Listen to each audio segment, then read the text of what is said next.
अस्सलामु अलैकुम वरहमतुल्लाहि वबरकातुहू।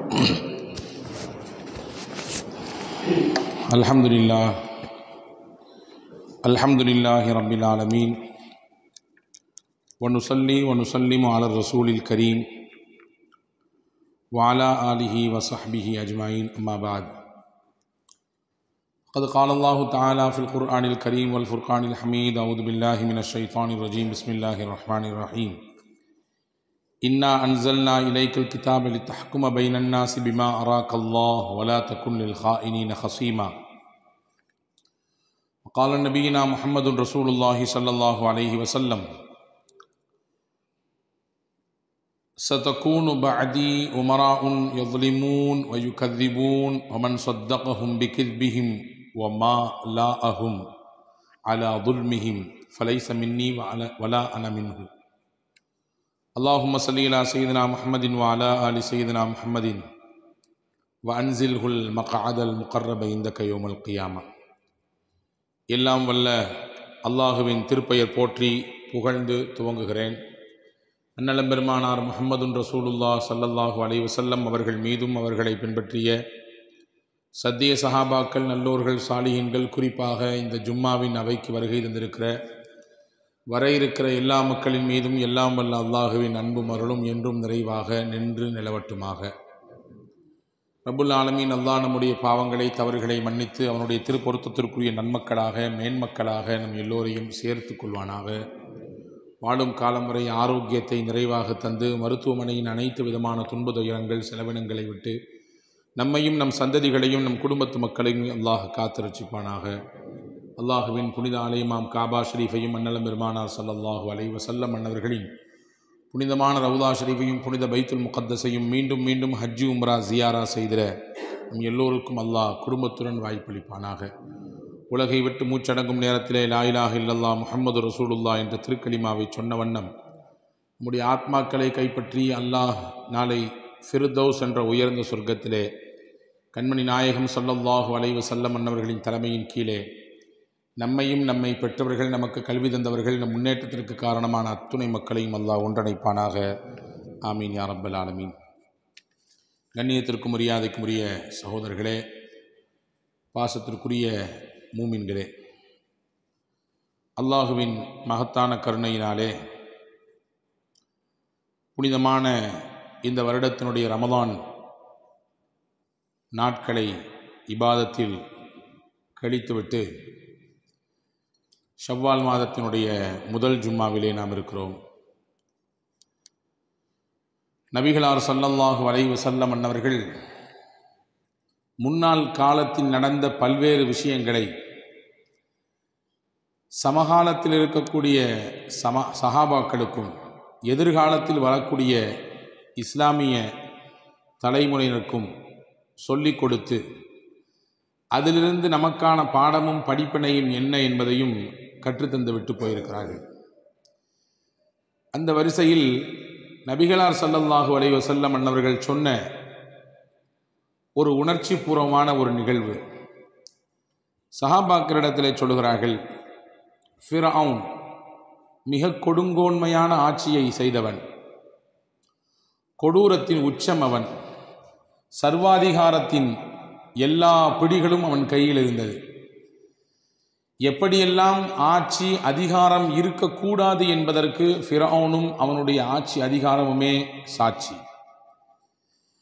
மக்களை சித்திரவதை செய்து அநியாயங்களையும் அட்டுழியங்களையும் தொடர்ச்சியாக ஒரு குறிப்பிட்ட சமூகத்தின் மீது கட்டவிழ்த்துவிட்டு அதை பார்த்து ரசித்தவனுக்கு கடைசி நிலை என்னவானது என்பதையும் ஃபிரௌனின் வைத்தே அல்லாஹ் சாட்சியாக சொன்னான். இன்று வரை அவனை போன்று இருக்கக்கூடாது என்கின்ற ஒரு சிறந்த புரிதலையும் ஒரு சிறந்த பாடத்தையும் அல்லாஹ் அவன் மூலமாக கற்றுக் கொடுத்து கொண்டிருக்கிறான். அவன் காலத்தில் நடந்த ஒரு செய்தியை நபிகளார் ஸல்லல்லாஹு அலைஹி வஸல்லம் சஹாபாக்களுக்கு சொன்னார்கள்.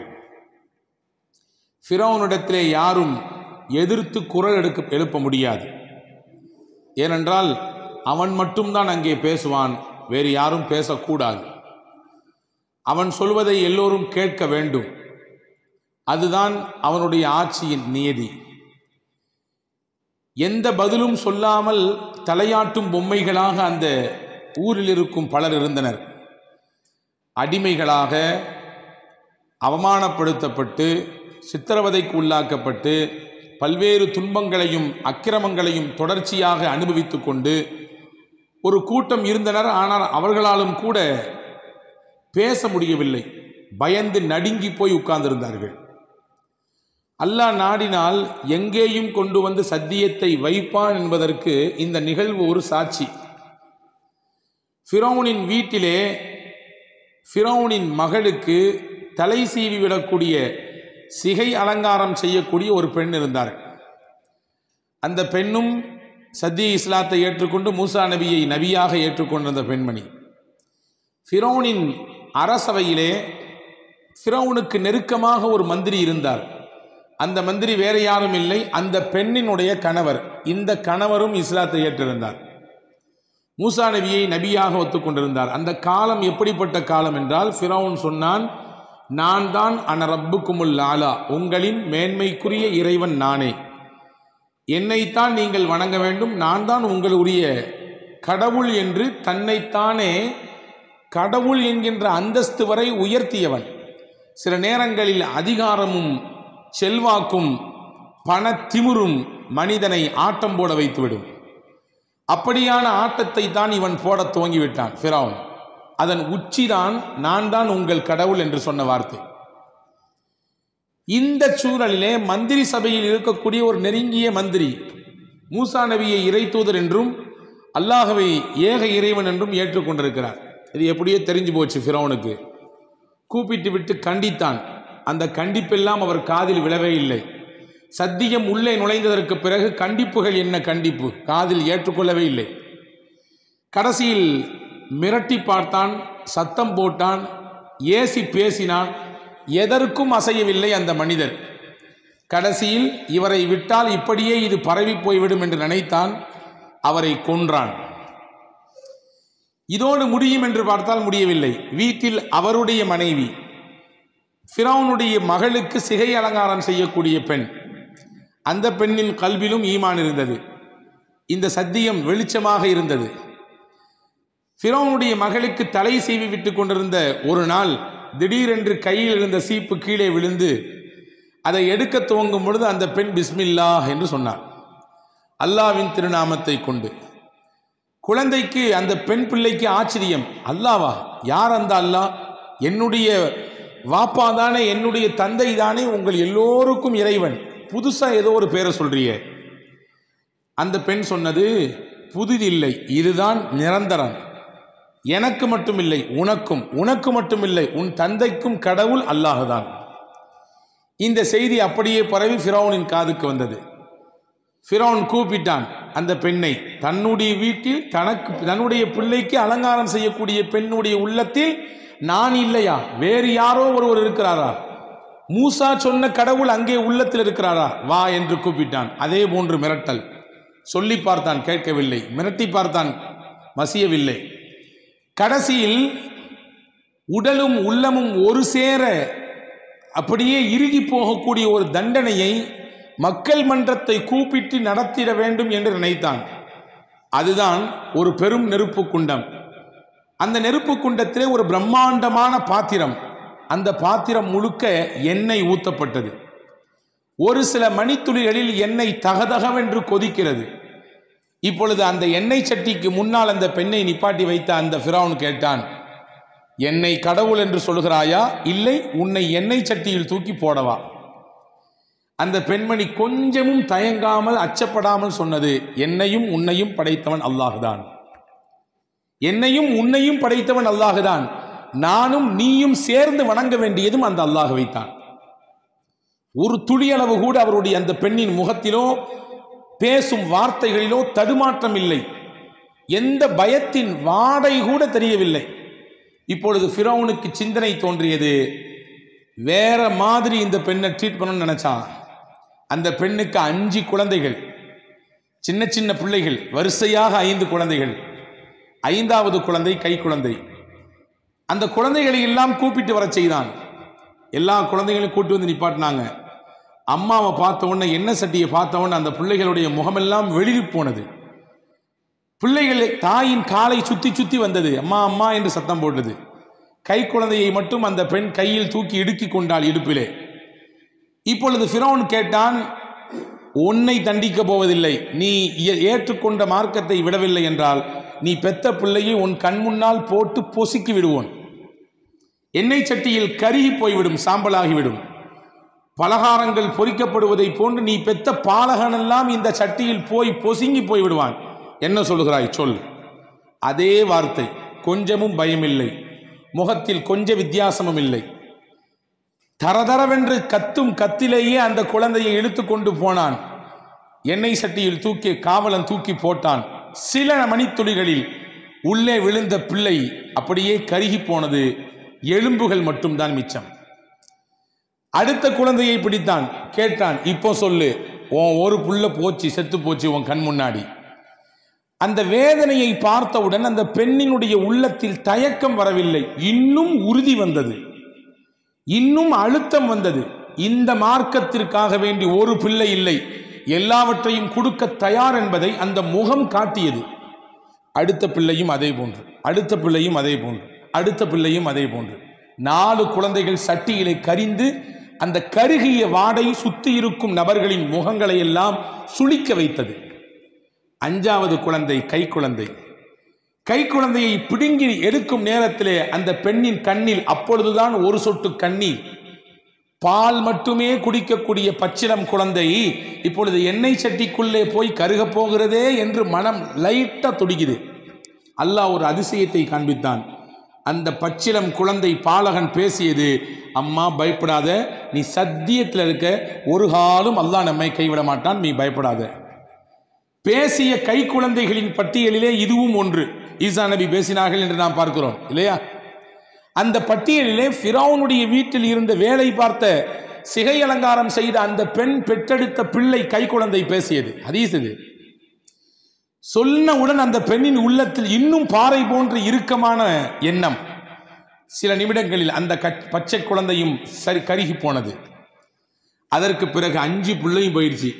வீட்டுக்காரு போயிட்டாரு. இதுக்கு மேல வாழ்றதுக்கு என்ன இருக்குது? இந்த சத்தியத்திற்காக வேண்டி எல்லாவற்றையும் இழந்து விட்டேன். இனிமேல் இழப்பதற்கு என்னிடத்தில் இருப்பது என் உயிர் மட்டும்தான். நீ என்ன கேட்டாலும் உனக்கு நான் அடிமையாக மாட்டேன். நீ நினைக்கக்கூடிய விஷயத்திற்கு நான் தலையாட்ட மாட்டேன். நான் தலையாட்டி பொம்மை அல்ல. நீ என்ன செய்யணும் நினைக்கவே செஞ்சுக்கோ அப்படின்னு சொன்ன உடனே அந்த பெண்ணையும் கையை பிடித்து இழுக்கும் நேரத்தில் கடைசி ஒரு ஆசை, மரணத்தை தொடுவதற்கு முன்னால் இன்னும் சில மணித்துறைகளில் நானும் இந்த சட்டிக்குள் விழுந்து கருகி போய் விடுவேன், ஒன்றுமில்லாமல் ஆகிவிடுவேன். என் எண்ணமெல்லாம் ஒன்றுதான். நானும் என் பிள்ளைகளும் இதே இடத்தில் ஒன்றாக சேர்ந்து வாழ்ந்தோம். ஒரே சட்டிக்குள் விழுந்து கருகவும் செய்ய போகிறோம். என் ஆசையெல்லாம் என்னுடைய எலும்புகளையும் என் பிள்ளைகளின் எலும்புகளையும் எல்லாம் எடுத்து ஒரே இடத்தில் புதைத்து விடுங்கள், ஒரே இடத்தில் அடக்கம் செய்து விடுங்கள், இது மட்டுமே என் விருப்பம் என்று சொன்னது. சட்டிக்குள்ளே தூக்கி எறிந்தார்கள். அந்த பெண்ணும் கருகியது. இது நிகழ்வு. மேராஜிற்கு பெருமானார் ஸல்லல்லாஹு அலைஹி வஸல்லம் அவர்கள் போகும் பொழுது ஜிப்ரீல் அலைஹிஸ்ஸலாம் அவர்கள் ஒரு குறிப்பிட்ட இடத்தை கடக்கிறார்கள். அந்த இடத்திலிருந்து கஸ்தூரி, என்ன கஸ்தூரி, அதை விட மகிழ்ச்சி தரக்கூடிய, உற்சாகத்தை தரக்கூடிய ஒரு கடுமையான பிரம்மாண்டமான நறுமணம். அந்த நறுமணத்தில் பெருமானார் அப்படியே சொக்கி போகிறார்கள். ஜிப்ரீல் அலைஹிஸ்ஸலாம் இடத்தை கேட்டார்கள், என்ன ஜிப்ரீல், இந்த குறிப்பிட்ட இடத்திலிருந்து இவ்வளவு அழகான நறுமணம், அப்படியே கவர்ந்து இழுக்கக்கூடிய விதத்தில் இந்த நறுமணம் இருக்குது அப்படின்னு கேட்ட பொழுது ஜிப்ரீல் அலைஹிஸ்ஸலாம் சொன்னார்கள், ஹஜ்ரத் நபிகள் ஸல்லல்லாஹு அலைஹி வஸல்லம் இடத்திலே, நபியே நாயகமே, இந்த இடத்தில்தான் அந்த ஃபிரௌனின் வீட்டில் வேலை பார்த்த அந்த பிள்ளையும் அந்த பெண்ணும் அந்த பெண் பெற்றெடுத்த 5 குழந்தைகளின் எலும்புகளும் புதைக்கப்பட்டிருக்கிறது. அல்லாஹ் அந்த இடத்திலிருந்து உலக அழிவு நாள் வரை கமலும் கஸ்தூரியை விட மகத்தான ஒரு நறுமணத்தை ஏற்படுத்தி விட்டான். அதை தான் நீங்கள் கடந்தீர்கள் என்று பூமான் நபி ஸல்லல்லாஹு அலைஹி வஸல்லம் இடத்திலே ஜிப்ரீல் அலைஹிஸ்ஸலாம் சொன்னதாக ஒரு வரலாற்று செய்தி உண்டு. நான் இங்கே எதற்கு இதை சொல்கிறேன் என்றால், அநியாயத்திற்கும் அக்கிரமங்களுக்கும் எதிராக வாளெடுத்து மட்டும் போரிடுதல் போர் அல்ல. போர்க்களத்திற்கு போய் நேருக்கு நேராக நின்று அசத்தியத்திற்கு எதிராய் சத்தியத்தை நிலைநாட்ட, உண்மையை உறக்கச் சொல்ல ஆயுதங்கள் ஏந்தி போகிற போர் இடம் மட்டும்தான் போர்க்களம் என்பதல்ல. அநியாயத்திற்கும் அக்கிரமங்களுக்கும் எதிராக குரல் கொடுப்பதும், தைரியத்தோடு நெஞ்சை நிமிர்த்தி கொண்டு நிற்பதும், அதுவும் ஒரு அறப்போர் என்பதை நபிகள் பெருமானார் ஸல்லல்லாஹு அலைஹி வஸல்லம் சொன்னார்கள். எனவேதான் அஃதலுல் ஜிஹாத், ஜிஹாதிலேயே மிகச் சிறப்பானது எது, அறப்போரில் மிகச் சிறந்தது எது என்பதை சொல்லும் பொழுது சொன்னார்கள், அன்தகூல கலிமத்தல் ஹக், சத்தியத்தை உறக்கச் சொல்வது, சத்தியத்தின் பக்கம் நிலைத்து நிற்பது, அநியாயக்கார ஆட்சிக்கு எதிராக சத்தியத்தை நிலைநாட்டுவதற்கு முனைவது, இதுவெல்லாம் அறப்போர். அறப்போரில் மிகச்சிறந்த போர் என்றார்கள் பெருமானார் ஸல்லல்லாஹு அலைஹி வஸல்லம். எனவே அன்புக்குரிய சகோதரர்களே, இப்படி சொல்லித்தான் இஸ்லாம் நம்மை உருவாக்கி இருக்கிறது. எனவேதான் அக்கிரமங்களும் அநியாயங்களும் உலகத்தில் தலைவிரித்து ஆடுகிற நேரத்திலெல்லாம் முஸ்லிம்கள் துவண்டு போவது இல்லை. தங்கள் ஈமானின் வலிமையை இன்னும் பெருக்குவதற்கு என்ன வழி என்று தேடச் சொல்கிறது. இதை பார்த்து பயந்தோ அல்லது நடுங்கியோ அல்லது ஓரம் நின்று வேடிக்கை பார்க்கவோ மட்டும் செய்யாதீர்கள். உங்களால் ஆன பங்களிப்பு என்ன உண்டோ அதை நீங்கள் முன்னெடுங்கள் என்று மார்க்கம் சொல்கிறது. நாம் பார்க்கிறோம், தொடர்ச்சியாக 6-7 மாதங்களாக பாலஸ்தீன மண்ணிலே அக்கிரமங்களுக்கும் அநியாயத்திற்கும் எதிராக ஒரு சமூகம் எத்தனை பெரிய வழிகளையும் வேதனைகளையும் தாங்கி நின்று கொண்டு, எங்களுக்கு அல்லாஹ் ஒருவன் இருக்கிறான், அவன் போதும், அவன் வழிகாட்டுவான் என்று துணிச்சலோடு அங்கிருக்கும் பெண்களும் ஆண்களும் குழந்தைகளும் சொல்கிறார்கள் என்றால், இது ஈமானிய வலிமை என்பதை தாண்டி வேறு என்ன கொடுக்க முடியும்? நபிகள் நாயகம் ஸல்லல்லாஹு அலைஹி வஸல்லம் கொடுத்த அந்த ஈமானிய உரம் தானே, நெஞ்சுரம் தானே. எனவே அன்பான சகோதரர்களே, நாம் வசிக்கக்கூடிய இந்த நாட்டிலே வரக்கூடிய இன்னும் ஒரு சில நாட்களில் நாடாளுமன்ற தேர்தல் வரப்போகிறது. நமக்கான பங்களிப்பை மிகச்சிறப்பாக செய்வதற்காக இந்த நாடு தரக்கூடிய, இந்த நாட்டின் ஜனநாயகம் தரக்கூடிய ஒரு உரிமை தான் ஓட்டு உரிமை என்பது. மிகச்சிறந்தவர்களை தேர்ந்தெடுப்பது முஸ்லிம்களின் கடமை. நல்லவர்களை ஆட்சிக்கு கொண்டு வரும் முஸ்லிம்களின் பொறுப்பு. எனவேதான் ஆட்சியாளர்களை தேர்வு செய்யக்கூடிய தேர்தலை மார்க்க ரீதியிலே பார்க்கும் பொழுது அது வெறும் ஜனநாயக கடமை என்பது மட்டுமல்ல, நமக்கு சமயம் கொடுத்திருக்கக்கூடிய உரிமை, அது ஒரு முக்கிய கடமை என்று நாம் புரிகிறோம். ஓட்டு போடுறதுங்கிறது ஜனநாயக உரிமை. இந்த மண்ணில் பிறந்த எல்லோரும் தங்களை ஆளக்கூடியவர்களை தேர்ந்தெடுப்பது அது உரிமை என்பதோடு மட்டும் நாம் கடந்து போக முடியாது. இஸ்லாம் நமக்கு அதை கடமையாக உணர்த்துகிறது, அதை நிச்சயம் செய்ய வேண்டும் என்று சொல்லித் தருகிறது. எனவேதான் சாட்சி சொல்வதற்கு வாருங்கள் என்று கூப்பிட்டால் எப்படி போய் சாட்சி சொல்வது கடமையோ, ஒரு தவறு நடந்திருக்கிறது, அதை பார்த்த சாட்சி ஒருவர் இருக்கிறார், அந்த சாட்சியாளர் போய் எப்படி அதை நிரூபிக்க வேண்டிய பொறுப்பும் கடமையும் அவருக்கு இருக்கிறதோ, அப்படித்தான் அதற்கு நிகரான ஒன்றுதான் ஓட்டு போட்டு நல்லவர்களை நாட்டுக்கு ஆட்சியாளராக தேர்ந்தெடுப்பது என்பதும் அந்த சாட்சிக்கு நிகரானது. நீயத்தை கொண்டு நல்லமல்கள், நம்முடைய நன்மைகள் மாறும் இல்லையா? நீயத்தை வைத்து தான் மாறும். பாருங்கள், ஒன்றுமில்லை, நாம் வெளியே போய்விட்டு வீட்டுக்கு வருகிறோம், ரொம்ப களைப்பாக இருக்குது, கை கால் முகம் எல்லாம் கழுகி சுத்தமாகி நாம் நம்முடைய இருக்கையிலே வந்து அமர்கிறோம். இதுக்கு பெருசாக நம்மளை நாமே ரெஃப்ரெஷ் பண்ணிக்கிறோம். ஆனால் இதே கை கால் முகம் ஒரு குறிப்பிட்ட அவயங்களை கழுவதற்கு முன்னால் நான் ஒது செய்கிறேன் என்று நீயத் வைத்து விட்டால் நன்மையாகி போய்விடுகிறது. வெறுமின்ன கை கால் முகம் கழுவதனால் நமக்கு கொஞ்சம் சுறுசுறுப்பை ஏற்படுத்திக் கொள்கிறோம், அவ்வளவுதான். ஆனால் அதை செய்வதற்கு முன்னால் நான் ஒது செய்கிறேன் நீயத் வைத்தால் போதும், நன்மையை பெற்றுக் கொள்கிறோம். ஒவ்வொருவரும் உறக்கம் செய்வது, உறக்கத்தை மேற்கொள்வது முக்கியம். உடலுக்கு சுறுசுறுப்பு தர்றது, கொஞ்சம் மனதை சமாதானப்படுத்துவதற்கு உறக்கம் என்பது அவசியம். ஆனால் அந்த உறக்கத்தையும் நாயகத்தின் வழிகாட்டுதல் பிரகாரம் அமைக்கும் பொழுது அதுவும் நன்மையாக மாறுகிறது. எல்லாரும் உலகத்தில் பிறந்தவர்கள் கண்டிப்பாக சுய தேவையை நிறைவேற்றுவதற்கு போக வேண்டும். சுய தேவையை நிறைவேற்றாமல் இருக்க முடியாது. கழிவறைக்கு போகிறோம், அது எல்லாருக்குமானது. கண்டிப்பாக உடலை விட்டு அந்த கழிவுகள் எல்லாம் பிரிய வேண்டும். ஆனால் அந்த கழிவறைக்கு செல்லும் பொழுதும் கூட நாயகத்தின் வழிகாட்டுதலை மேற்கொள்ளும் சமயத்திலே என்ன ஓத வேணும், எப்படி போகணும், எப்படி ரிட்டன் அங்கேருந்து வரணும், அதெல்லாம் கரெக்டாக ஃபாலோ பண்ணிட்டோம்னா அந்த விஷயமும் கூட நமக்கு நன்மையை தரக்கூடியதாக மாறி போய்விடுகிறது இல்லையா?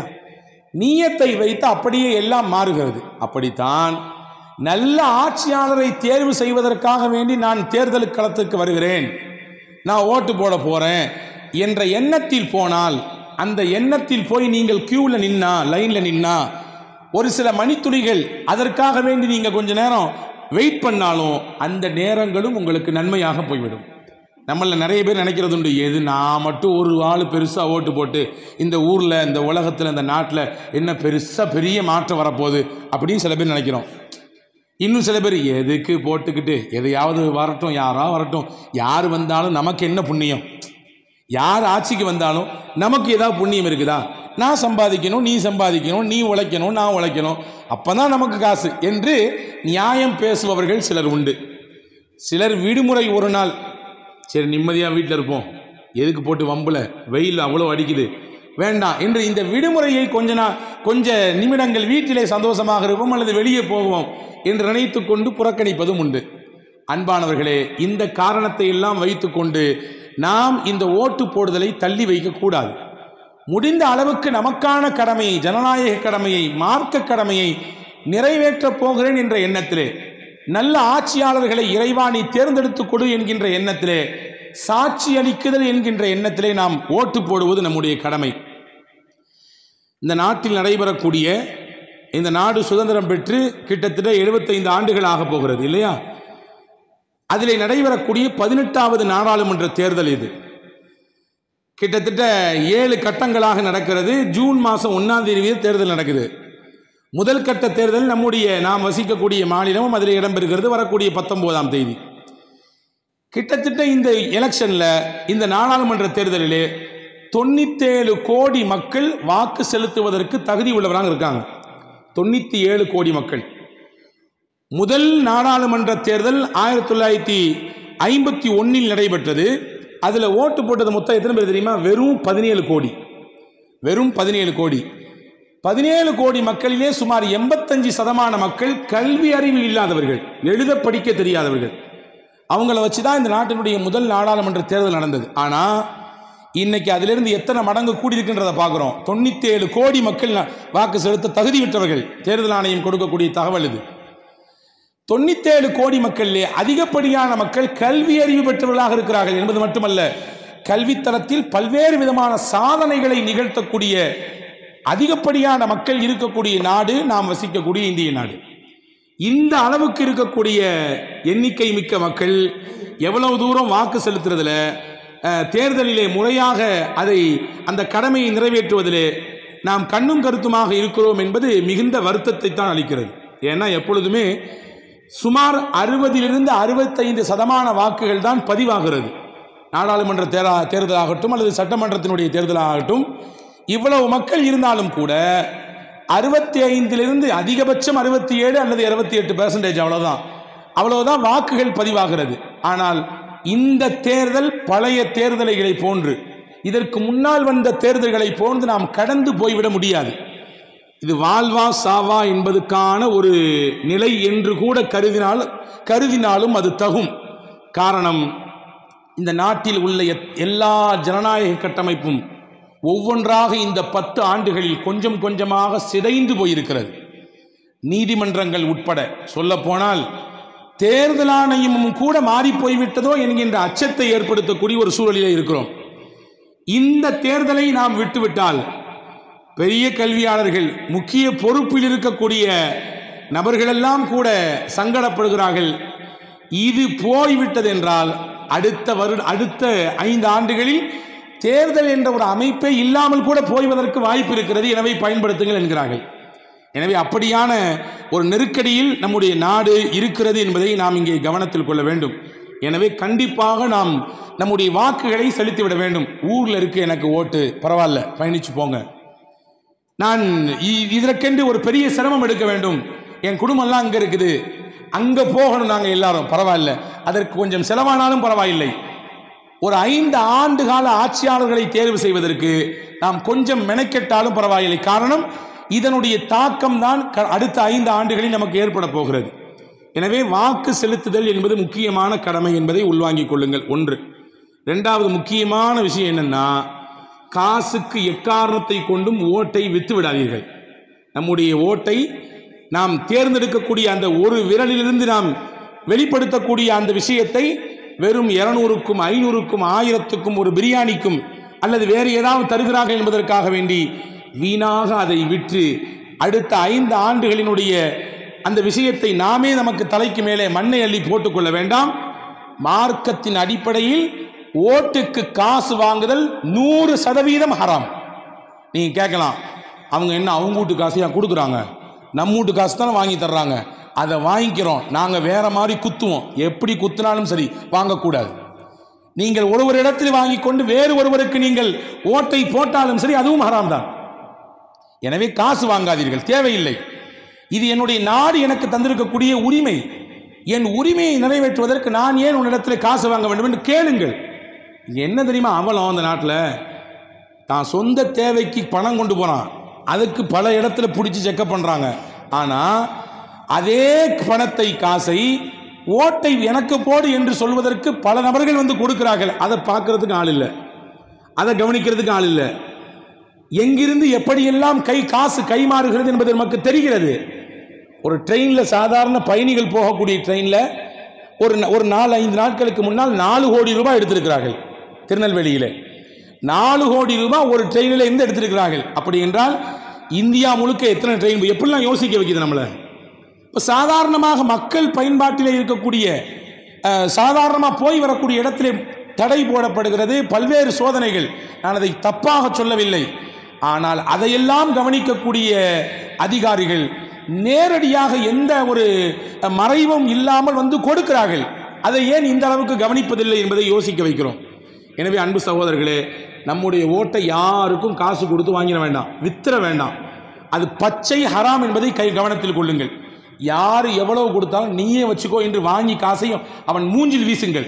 வீசிவிட்டு உங்கள் மனசு எதை சொல்லுகிறதோ, இந்த நாட்டின் நலவு எதை நோக்கி போனால் சரியாக இருக்குமோ, இந்த நாட்டின் ஜனநாயகமும் இறையாண்மையும் காப்பாற்றப்பட்டு எல்லா மக்களும் சமநீதியோடு நடத்தப்பட வேண்டும் என்றால், முக்கியமாக இந்த நாட்டில் அமைதி வேண்டும் என்றால், இந்த நாட்டில் மதவாதம் தலை தூக்காமல் இருக்க வேண்டும் என்றால், விலைவாசி விண்ணை முட்டி போய் நிற்கிறது. சாதாரணமாக பயன்படுத்தக்கூடிய பொருளும் கூட எட்டாக்கனியாய் மாறி போயிருக்கக்கூடிய இந்த காலத்தில் எதை மாற்றினால் இதுவெல்லாம் மாறும் என்று உங்கள் மனம் சொல்லுகிறதோ அவர்களுக்கு நீங்கள் உங்களுடைய ஓட்டை கொடுங்கள். அதே போன்று எப்படி பொய் சாட்சி சொல்லக்கூடாதோ அந்த மாதிரி கள்ள ஓட்டுகளும் குத்தக்கூடாது. அதுவும் மார்க்கத்தில் தடை செய்யப்பட்டிருக்கிறது. எல்லாவற்றுக்கும் மேலாக வல்ல அல்லாஹ்விடத்திலே நாம் உளமுருகி துஆ செய்ய கடமைப்பட்டிருக்கிறோம். வலா துஸல்லித் அலைனா பிதுனூபினா மல்லா யகாஃபுக ஃபீனா வலா யர்ஹமுனா. ரசூலுல்லாஹ் துஆ செய்வாங்க. நல்ல ஆட்சி அல்லாஹ்விடத்திலே கேட்டு, யா அல்லாஹ், நாங்கள் செய்யும் தவறு, நாங்கள் செய்யும் பாவம், அதனால் எங்கள் மீது உனக்கு பயப்படாதவர்களை ஆட்சியாளராக கொடுத்துறாத. நாங்கள் செய்கிற பாவம், நாங்கள் தொழாமல் இருப்பது, எங்களுடைய ஹலால் ஹராம் பேணாமல் இருப்பது, அல்லது எங்களுடைய அன்றாட வாழ்க்கையில் நாங்கள் எடுத்துவிட்ட பாவங்கள், இதனால் உன்னை பயப்படாதவர்கள் எங்களை ஆளக்கூடாது. உன்மீது துளியளவும் அச்சமில்லாதவர்கள் எங்களை ஆட்சியாளர்களாக இருந்து எங்களை அடக்கக்கூடாது. இறைவா எங்களை காத்தருள் என்று பெருமானா ஸல்லல்லாஹு அலைஹி வஸல்லம் துஆ செய்வார்கள் என்பதாக பார்க்கிறோம். எனவே இந்த துஆவை அதிகமாக ஓத கடமைப்பட்டிருக்கிறோம். ஆக வரக்கூடிய தேர்தலிலே 19ஆம் தேதி முதலில் ஓட்டு செலுத்துவதற்கு, வாக்கு செலுத்துவதற்கு முயற்சிக்க வேண்டும். 1. 2வது, எக்காரணத்தை கொண்டும் நம்முடைய வாக்குகளை பணத்திற்கு காசுக்கு வித்துவிடக்கூடாது. 2. எந்த சூழலிலும் கள்ள ஓட்டை போட்டு கள்ளர்கள் மறுபடியும் வருவதற்கு ஒரு வழிவகையை செய்துவிடக்கூடாது. 3. 4வதாக நல்லாட்சி மலர்வதற்கு அல்லாஹ்விடத்திலே துஆ செய்ய வேண்டும். காரணம், அல்லாஹ் ஒரு சின்ன கைத்தடியை வைத்துதான் ஒட்டுமொத்த ஃபிரௌனின் கூட்டத்தையே அழித்தான். மூசா நபி என்கின்ற இறை தூதரின் கைத்தடி, அதை கொண்டு அடிக்கச் செய்தான் நைல் நதியிலே. நைல் நதி பிளந்தது.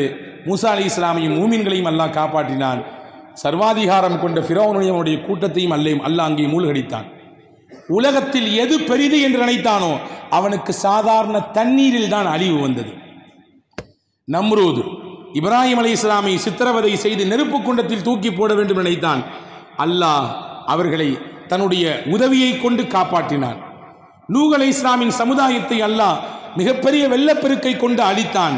நூஹ் அலைஹிஸ்ஸலாமையும் அவர்களை ஏற்றுக்கொண்ட மக்களையும் அதே கடலிலிருந்து அல்லாஹ் காப்பாற்றினான். இப்போ அல்லாஹ் நாடினால் எதிலிருந்து நமக்கு வாழ்க்கை இருக்கிறது என்று நினைக்கிறார்களோ அதிலேயே அல்லாஹ் அவர்களுக்கு அழிவையும் வைக்கலாம். எனவே வல்ல அல்லாஹ்விடத்திலே அதிகம் அதிகம் துஆ செய்ய கடமைப்பட்டிருக்கிறோம். நம்முடைய வாழ்க்கை குறிப்பாக நாம் பிறந்த இந்த நாட்டிலே முஸ்லிம்களுக்கு மட்டுமல்லாமல் எல்லா மக்களுக்குமான சிறப்பான ஒரு நல்லாட்சி அமைவதற்கு வல்ல அல்லாஹ் எல்லா விதத்திலும் உதவி செய்வானாக. வாஹிர் தாவானா அனில் ஹம்துலில்லாஹி ரப்பில் ஆலமீன். அஸ்ஸலாமு அலைக்கும் வரஹ்மத்துல்லாஹி வபரகாத்துஹு.